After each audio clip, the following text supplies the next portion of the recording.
This episode of Believe is brought to you by Cryptid Coffee Co.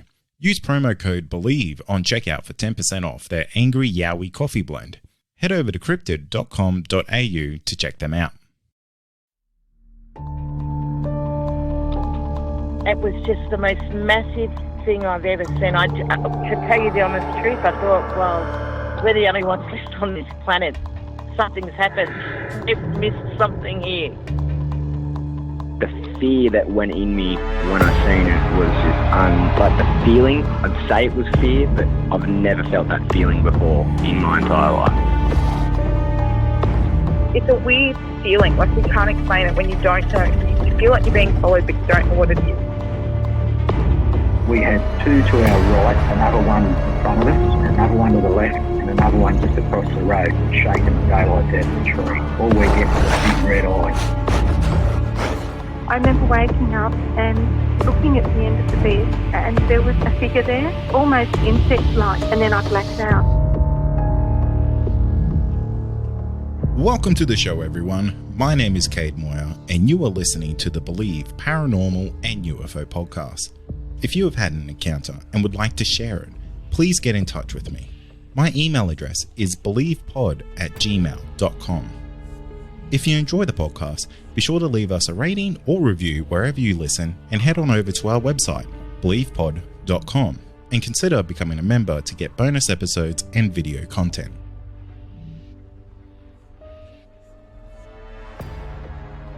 Tonight I'm joined by Brent, and Brent comes on the show to share a lifetime of psychic experiences. Brent, welcome to the show, mate.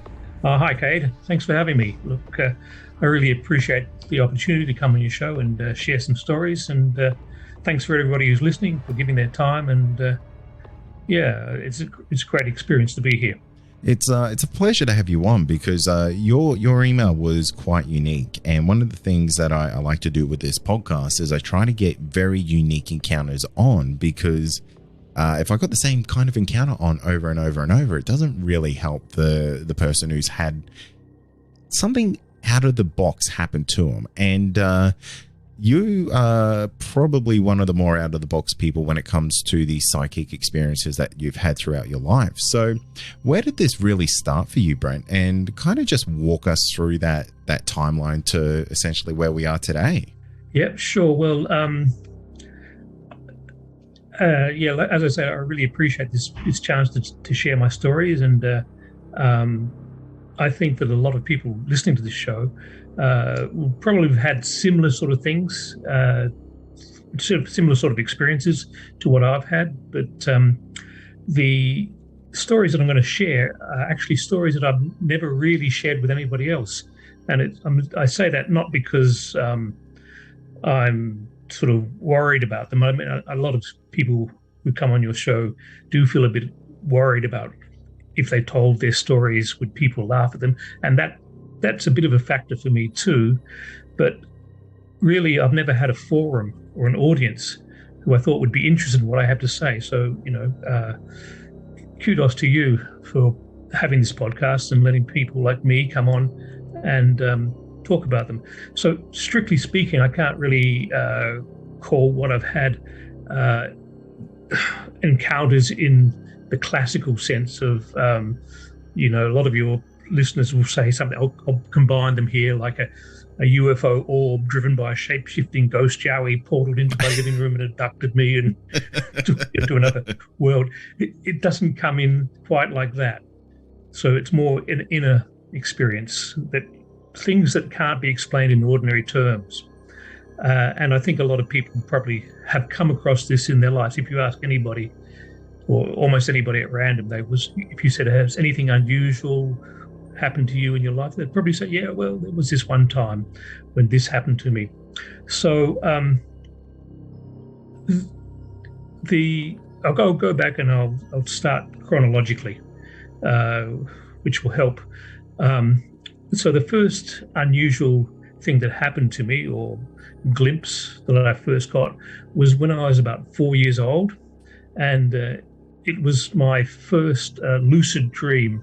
And if people don't really know what a lucid dream is, it's a state of dreaming where you know that you are dreaming, basically. So it's like being awake in a dream.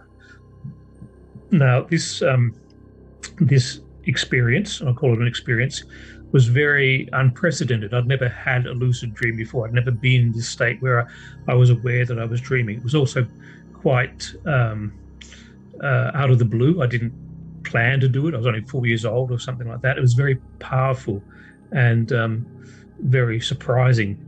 And even now, I can still remember it. I can still access it, even though it's been almost like 60 years or something. So basically, the dream is about being on board a craft, a UFO of some sort. And so the dream, and I'll just basically go through the dream, was set in the backyard of a house where we used to live on South Road in Adelaide. Now, if anybody knows Adelaide or comes from Adelaide, they know that South Road is a very busy street. It's the main road going to the south. And at the time, we were living in a place which was on the edge of the city. Not really the edge of the city, but it was a bit undeveloped. It was still one of the developing suburbs. And so we had a place that had 2 blocks joined together. And so we had a big backyard, and there was a 7-foot wooden fence and a large grass area, a bit of concrete like a patio and things like that. And so my dream is that I saw myself. I remember viewing myself from above, looking directly down on top of my head. I could see my hair, what I was wearing. I could see it all really, really clearly. And then suddenly, almost out of the blue, without any sense of transition or movement or everything, I was in a craft, which I understood to be a UFO, some distance above, maybe 100 meters above me. And in that craft, I was in the presence of a being or some figure or something, and we were having a conversation about the scene that I'd just seen myself in. And it wasn't really conversation. It was more like instant thought transference, like a shared knowing. And what really surprised me about this, and in the dream, and as I remember it now, is that at this age, I was only 4 years old. I didn't really know what a UFO was. I might have seen them on TV, but I was basically used to just watch Bugs Bunny or something like that. But I seemed to know that this was where I was. And I don't remember the craft as such. I just knew it was a UFO. And it was quite large, and I was in some sort of control room of some sort, or control room area, and there were other beings or entities or whatever. I didn't really look at them as I was so engaged in this conversation with this being who was next to me. But I had a sense that they were human or humanoid or whatever. And the main figure that I was interacting with was certainly, it seemed like a regular person, a normal person, quite friendly, quite benevolent, almost like a grandfather figure, but not an old person necessarily. And we seemed to sort of have a rapport or a familiarity, which indicated to me that we'd known each other for a while, or we were connected somehow, or this was nothing out of the ordinary. And in fact, being on this UFO seemed quite normal to me. So this character, or this being that I was talking to, gave me the feeling, as I look back on it now, I can use this term because I know what it means. Easy for people to understand, it's a bit like a spirit guide. So if you could imagine an alien humanoid spirit guide, then that's what that's the sort of person I was talking to, although very much like a real life flesh and blood being. As I said, we didn't use words. We were sort of connecting in telepathic mind speak, which was really, really efficient and really, really quick. You could have a complete dialogue in almost the blink of an eye.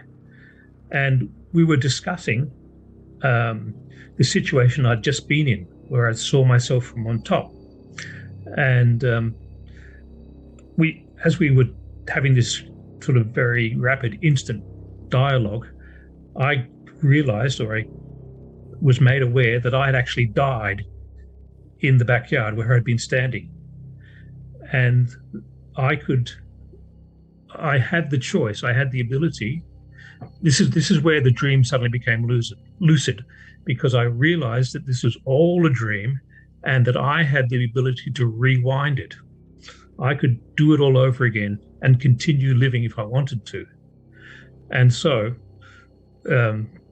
at this time, I said, well, yeah, of course I want to go on living.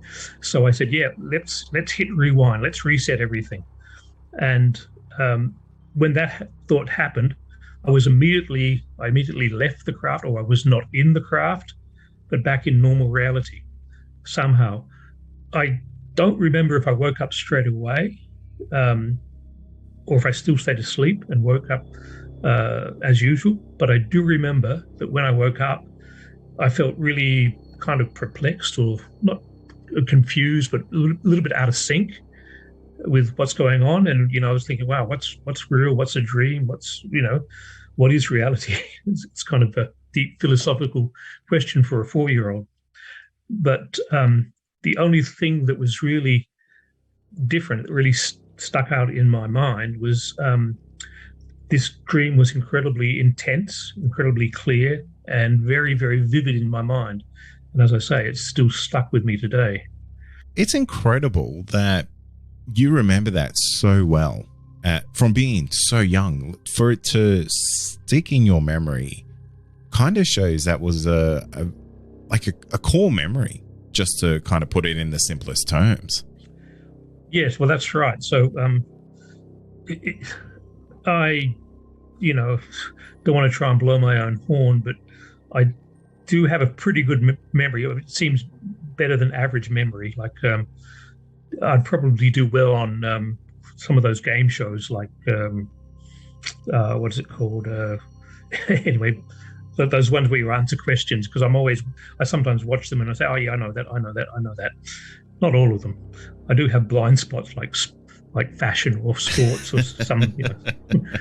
We don't play rugby here, so I don't know. I don't get the rugby ones anyway.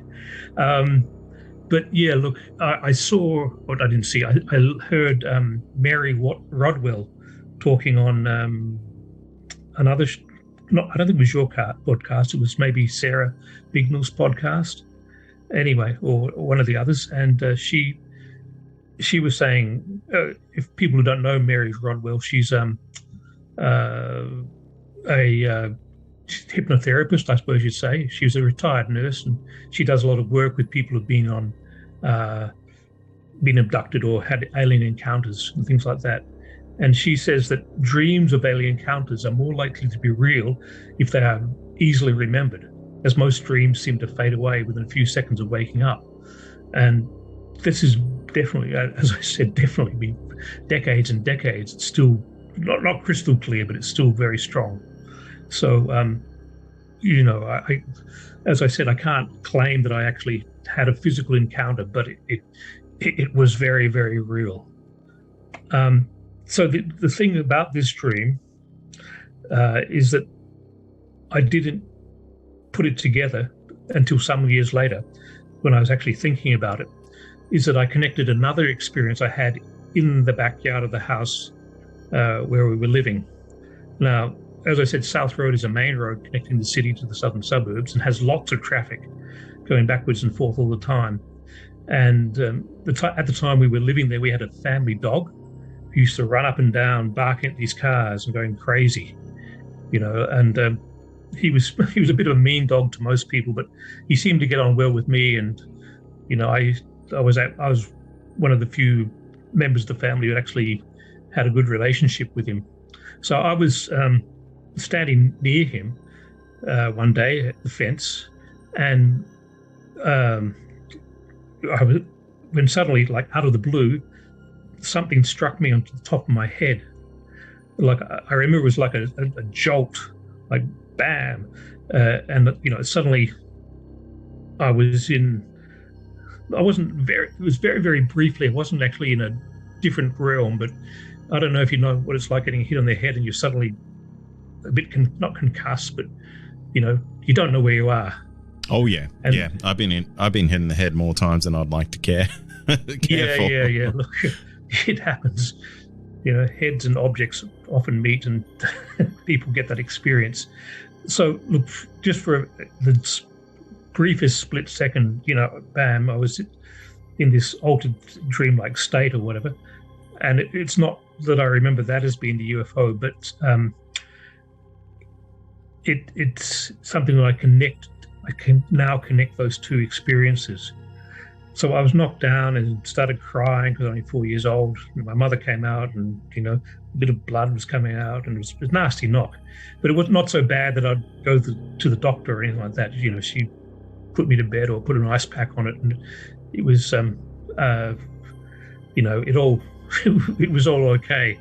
And she was my mother's a bit of a sleuth, or she likes to investigate these sort of things, and she talked to her friends who talked to their friends or whatever, and they found out that it was a couple of schoolboys who threw a half a red brick, if you know what that, if you'd imagine that, over this fence at the dog that was running backwards forwards. They thought it would be a good idea to throw a brick at this dog and see if they could hit him or get him worked up or whatever. And so, and I know this because my mother found out who they were and got them to turn up at the door one day, and they apologized and, were very, very apologetic about the whole thing. But when I look back on this, when I connect these two, where I was standing when I got hit by the brick was exactly the same spot, exactly the same orientation and everything as my dream. Oh, so, really? Yes. Look, I might be getting that wrong after these, like I say, many decades, but from what I remember, from what I can tell you, hand on my heart sort of thing, the same thing happened. So I don't know if these things are 100% connected, but for me, I think they would be. I don't know if I would have died from a hit on the head with a brick. It is possible. It wasn't as bad as I thought, so maybe, obviously it didn't happen.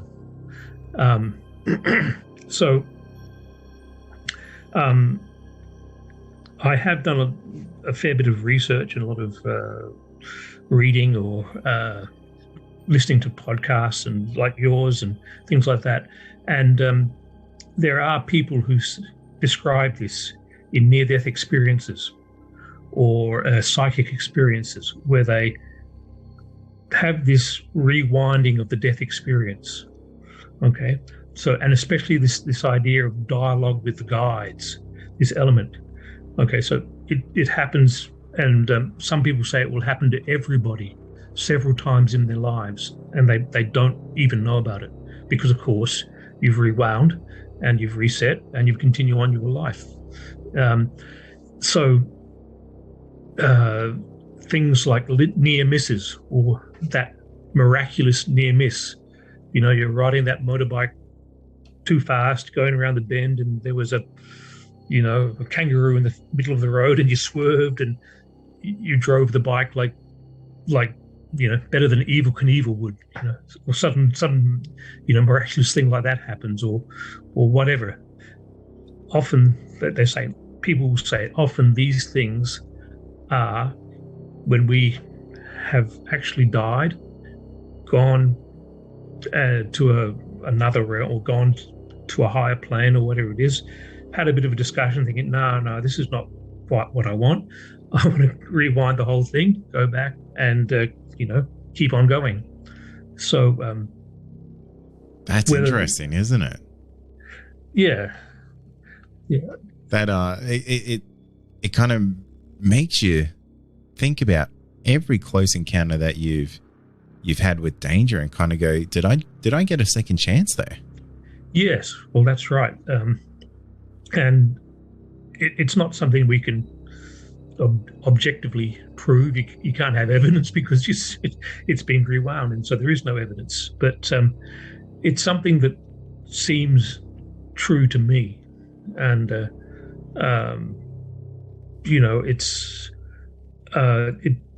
really gives us an indication about memory and what happens in our lives and how we construct our lives. Now, I know that, for example, a lot of people have come on your show and said they've had an encounter with a yowie, for example, and they will say, "Oh yeah, I was there with my mates and we saw this yowie," but the person next to them said, "No, I didn't see that. It was a kangaroo," or whatever. People can alter their memories, or maybe yowies or aliens or whoever can alter them for us, and it makes you think a little bit about the perception of reality. Yeah, definitely. And you're right. It is something that you hear fairly regularly when it comes to these types of encounters with basically paradigm breaking situations that some people's realities fracture too much for them to really comprehend it, and some people fully embrace it and completely understand everything that's happened to them. Yes, that's right. So as I said at the beginning of the talk here, that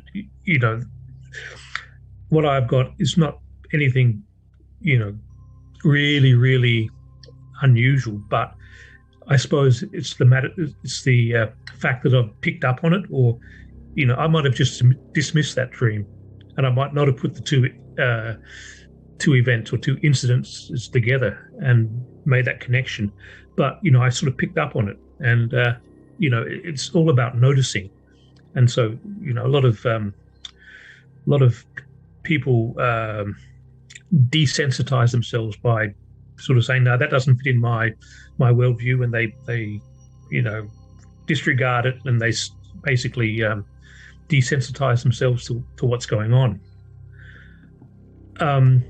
Look, that's sort of the end of that one, because I never had other dreams about UFOs. It's never happened to me before, not before, but it never happened to me since. And I can't say that I've seen UFOs or anything like that. I have had. I'll tell you a little bit about an out of body experience I had. I don't think that was in the email, but it has to do with the dog that was running up and down the fence, barking at the cars, and not very soon, but 3 or 4 years after that event with the UFO and the brick in the head, my family moved up into the Adelaide Hills, up into an old house, which is a bit creepy when you're very young, because it was very, there's no one around. It was, the nearest neighbor was like, 300 or 400 meters away, and then there was nothing. When we moved up there, the dog we had came with us, but he was getting a bit old by then, and he didn't really like living there, even though there were rabbits to run after and, lots of bush to explore. He's getting very old, and he eventually died without any cars to chase. He lost all interest in living, and my father carried him away and buried him near an old stone cottage at the bottom of the driveway to our place, where he didn't want all the kids to see where the dog was getting buried. And nothing happened. I'd forgotten about the dog. I'd forgotten about all of this until I was probably. So we moved there when I was about 7. So when I was about 24 or 25, I think, I was actually staying. I was living in this cottage. Had to move away from the house and have a bit of space. And I was sleeping in the bed in the front room, and probably about 8 o'clock in the morning, 8 or 9 o'clock in the morning, I was asleep, but you're that drowsy sort of state where you know it's morning, you're sort of half awake, half asleep, and I suddenly felt on my feet, on my legs, this weight pressing down, and when I woke up, I could feel that it was this dog that had died 12, 13 years before, or whatever it was, and I was really surprised, very happy to see him. So I reached down, I was patting him, and I don't know why he was there. He was just sort of there to say hello. He wasn't really trying to comfort me or protect me or aid me in any way or do anything. He was just there. And it was really strange. And I was thinking, his name was Tigger. I actually tried to say Tigger. Tigger, you're here. And when I tried to say that, I suddenly realized that I wasn't in my body. I couldn't speak because I was actually half sitting up out of my body. Sort of my top half of my torso was out, and I was patting this dog, which was really sort of like a ghost dog or something, I suppose. And once that happened, once I realized that, then suddenly I snapped back into my physical body and was, jolted awake, instantly awake. And, sat up, and it was like very, very, again, very disorienting, a little bit of confusion there. Yeah, that would be.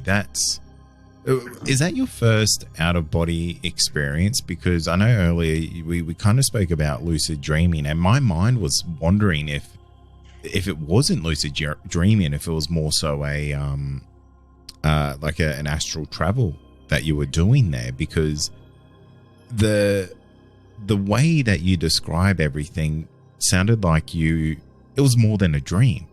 You just had too much of a recognition. I can't really say the word. Too much knowledge of the surroundings for it to be just a dream. And I know it's lucid dreaming where you're controlling it, but I just had that feeling that maybe that was more out of body, and this later story, really leads a little bit more credence to that. Have you ever considered that? And now a quick word from our sponsor. Also, are you wanting more content? Why not become a Believe Plus member? You'll get access to exclusive podcasts and episodes that aren't available to the public. Not only that, you'll also get our regular feed without any ads. Head to believepod.com/plus to sign up today for just $5 a month. Oh yeah, look, that's what I consider it to be. Lucid dreaming happens for me sporadically, without planning. I sometimes do meditation or calming my mind and do Tai Chi. I used to do Tai Chi and things like that. Or yoga. I haven't really done them for a while, so I haven't really had lucid dreams for a while either. But look, I think they are connected, and that some dreams, especially the lucid ones, are what I would call astral projection. Some people will say all dreams are projecting into the astral realm, and that would probably be true too. But the ones that are very, very real and vivid and memorable are the ones where you're actually able to astral project and keep your awareness there. Most dreams are kind of random and they sort of flow all over the place. But these two that I've mentioned so far really were focused, and I was really aware of what was going on and things like that. So I think you're right. Yeah, and sorry to jump in when you're telling the story, but I knew if I just didn't get that off my chest, it would have eaten me up forever. Yeah, look, please, jump in as much as you can, because I'm going to keep on going. I'll move on to the next glimpse, I suppose, of the psychic realm. I've had. And again, this one comes back to a matter of remembering.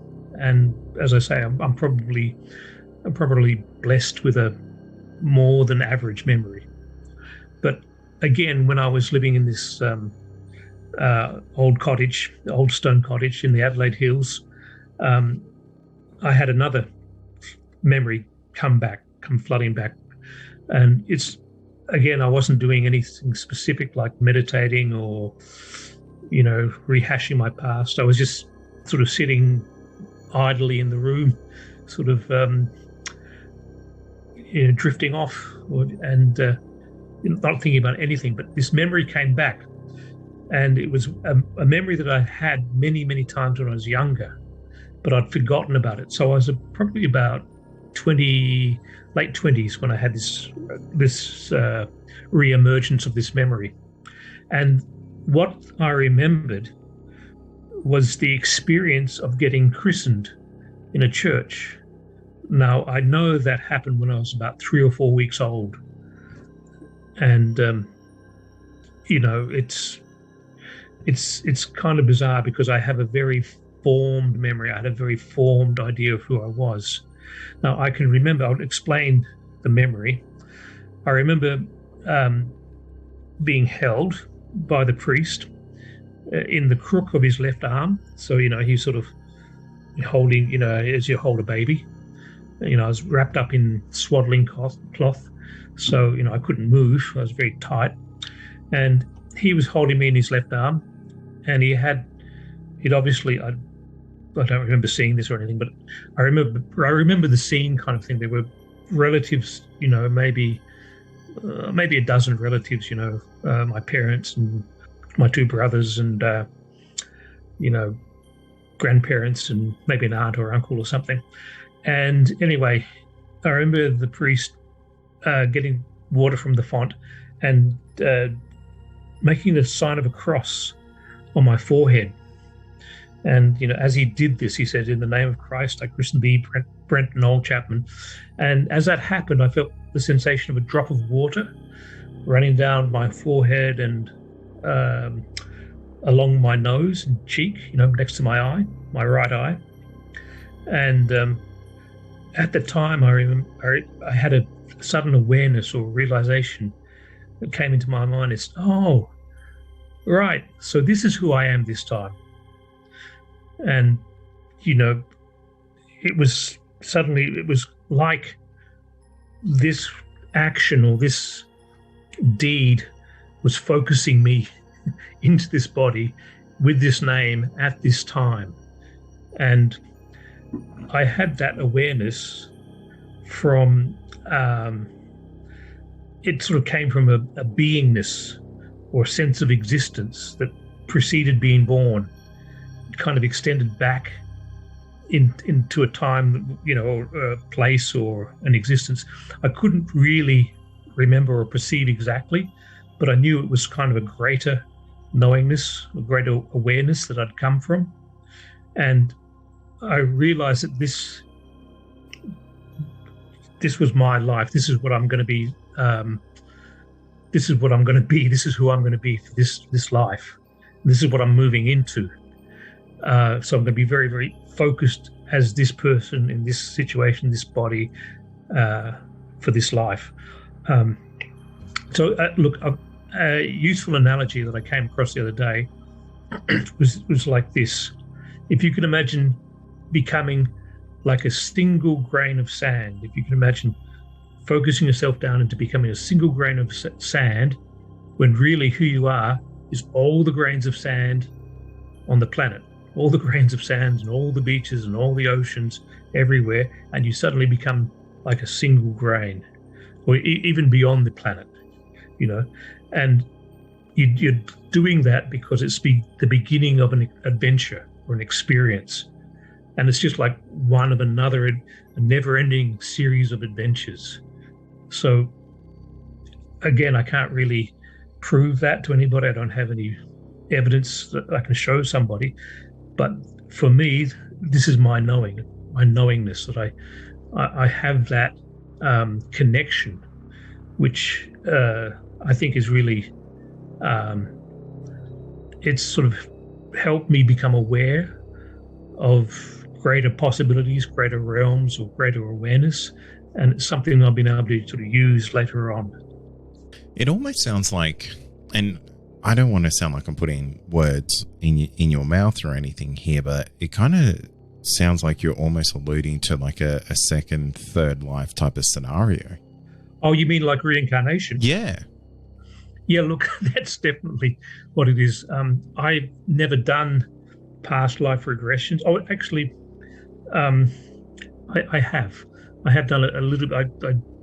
I think I got a CD. I was sort of interested in this and did a CD about this, but I didn't get any results. Oh, I got a few. I've actually had, again, I'm not being 100% accurate, but I have had some, memories come up. And the thing, look, I'll tell you about psychic impressions is that you don't judge them. You don't say, oh, I'm just making this up, or, oh, no, that can't be right, or, I've heard that before, it sounds cliched, or whatever. You just accept them and you just take them on and you say, okay. And because the more you do that, the more you can open up to it, and the more, the more will come. Look, I have had many, so in that sense, I've had many impressions and memories of previous lives. Again, I can't say, I can't, like, you can hear some stories about people who've been reincarnated and they can describe the village where they were born and, where it was on the map and things like that. And people have gone back and looked at the map and said, oh, wow, there was a village there. It's been erased, or, it no longer exists, but it was there at this time. And, that's like some sort of corroboration, some sort of verification. I can't do that particularly. But I've had some very strong sort of impressions or messages or something that confirm, that I've had previous lives. But I think that basically everybody has. How does that make you feel? Like, does that make you feel like you're the luckiest person alive? Because it's kind of like, all right, here's another punch card, go around for another round. Oh, right. Yeah, look, I hadn't thought of that in that sense, because look, it just seems very natural that when these things happen to me, when these memories come to me, or when these experiences come to me, I don't, as I say, I'm trying to be very accepting of them and not resist them and not label them or define them, and just say, well, okay, that's natural. And I believe that everybody, if they pick up on it, if they're sensitive enough or they give it enough attention and notice things enough, that they'll probably find that they've got these things as well happening for them. But there's if you look at it, to look into it, there's hundreds and thousands of stories of reincarnation, and many of them can be corroborated or verified, as I say. Now, you find some people say, well, this person claimed to be Cleopatra, and yet this other person also claimed to be Cleopatra, and then there's 24 other people who claim to be Cleopatra, so it's obviously not right because somebody's lying. But that's not necessarily the case.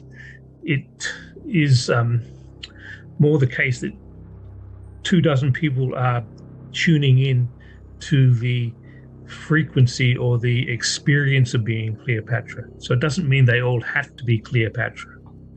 And look, I don't think we've got enough time to go into the whole thing about reincarnation, but and the nature of existence. But what I got from this experience, as I say, I've suddenly become this single grain of sand when really I've been a whole planet of sand or a whole universe of sand.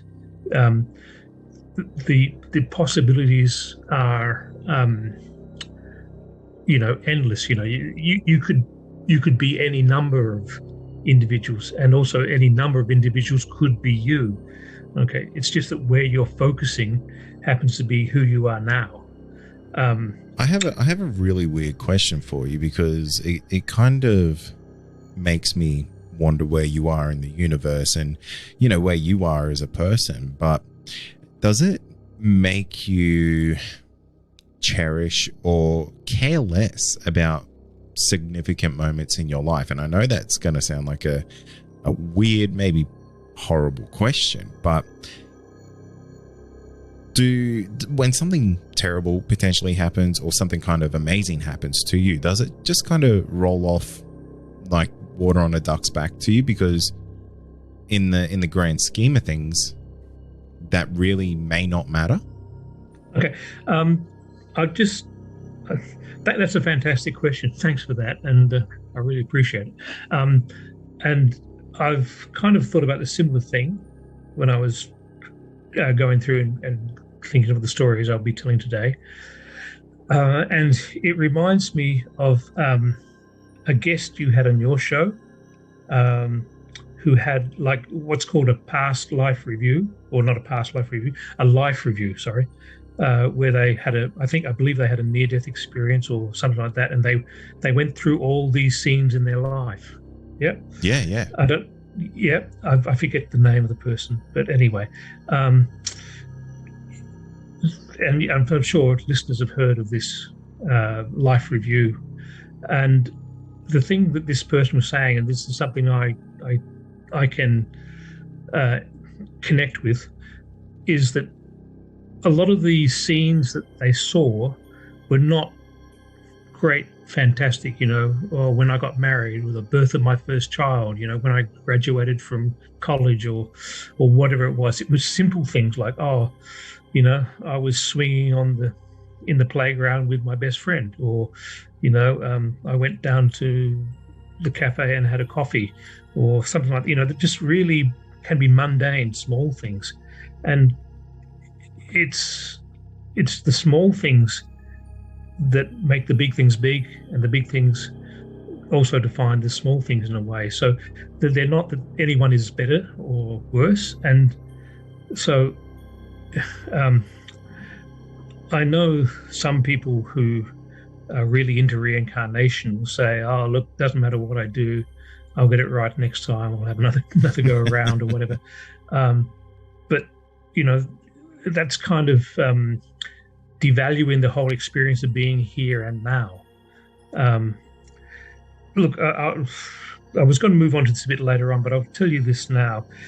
You've heard the expression that, there is no past or present, there's only the eternal now. Yes? I don't know. Yeah, most definitely. Yeah, okay. Sorry. Look, so I believe that's true. Okay, I believe that everything's now. Okay, and it's just where we're choosing to focus ourselves that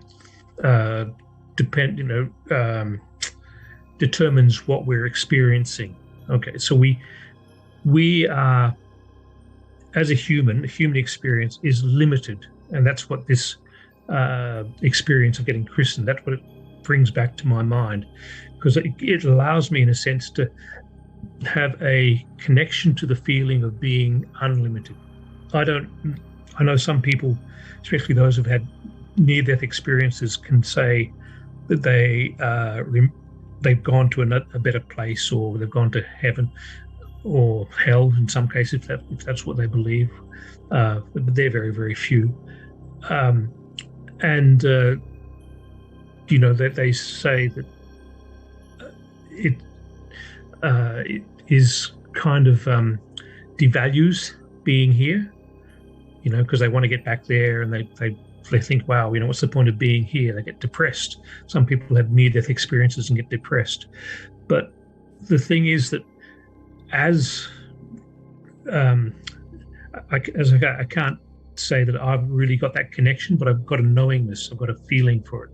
And what my feeling tells me is that coming here into this life, which has a start and an end, we're always here for however many years we've got. It's here to have the experience of being alive.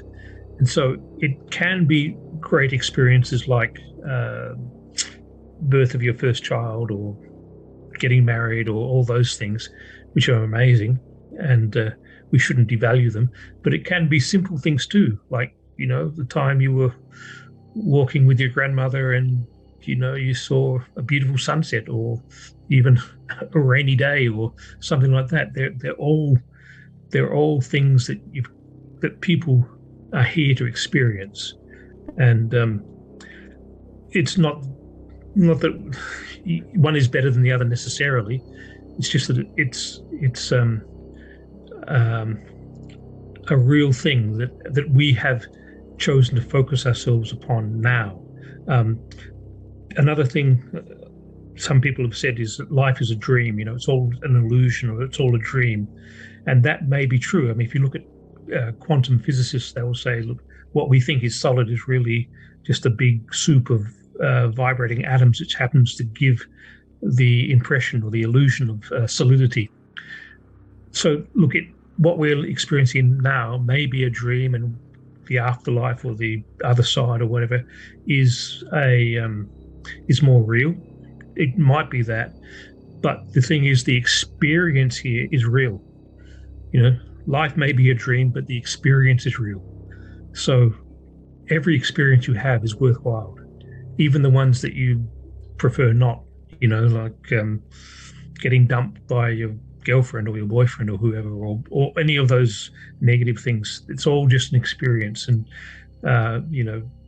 we're working through them. We're choosing them. We're creating them for ourselves. And to come back to your question, I don't get blasé about it. I think everything is great. Even having to get up in the morning and going to work. I try to put a positive spin on it, because you may as well. It's going to happen anyway. You're going to have to do these things, and so why not choose to be happy about it? And so I say, rather than saying, "Oh, gee, now I have to get up and go to work," I say, "Now I get up. Now I get to get up and go to work. Now I get to experience this." And I think people get a little bit upset because they start to feel that they're not worthy of, the life that they want. But the more you can expand your awareness, or more you become aware of these greater realities, the more you can think, well, yeah, I'm okay. This thing might not suit me, but I'm worthy of so much more, because, I came here to experience, and I'm going to experience what I want. Brent, you have been such an insightful person to talk to tonight. I feel like my level of consciousness has raised just by talking to you, and the life that you've lived is very unique. And I know that we've really only kind of touched the tip of the iceberg, quite literally, in regards to the encounters that you've had in your life. But it was almost poetic just to let you talk, because everything is just so insightful, so powerful, and so full of meaning, which is quite unique when it comes to this podcast. So I'm really glad that we chatted tonight, because you've been just so enlightening. Oh, thanks, Gade. Look, I appreciate that, and I definitely do, and also I appreciate, even though we can't have a bit of feedback, I appreciate people listening to this too. And look, if this podcast wasn't here, if this forum wasn't here, then this would have just stayed in my mind. It would just been potential, would never have been realized. And so I wouldn't have had this experience, and you and the listeners wouldn't have had this experience. And look, as I said, I hope people from hearing my story and my stories will get a sense that there are things out there, and I'm sure everybody's have them, and that they just a matter of picking up on them, picking up on these little fragments of the unusual, catching these glimpses and saying, well, yeah, that's really, it opens up a whole new door. Thank you for listening to this episode of the Believe Paranormal and UFO podcast. If you have had an encounter and you would like to share it, please get in touch with me. My email address is believepod@gmail.com. Finally, Don't forget to follow us on all our social media outlets and be sure to join our Discord server to talk to other listeners of the show. You'll find all these links in our show notes. Thank you.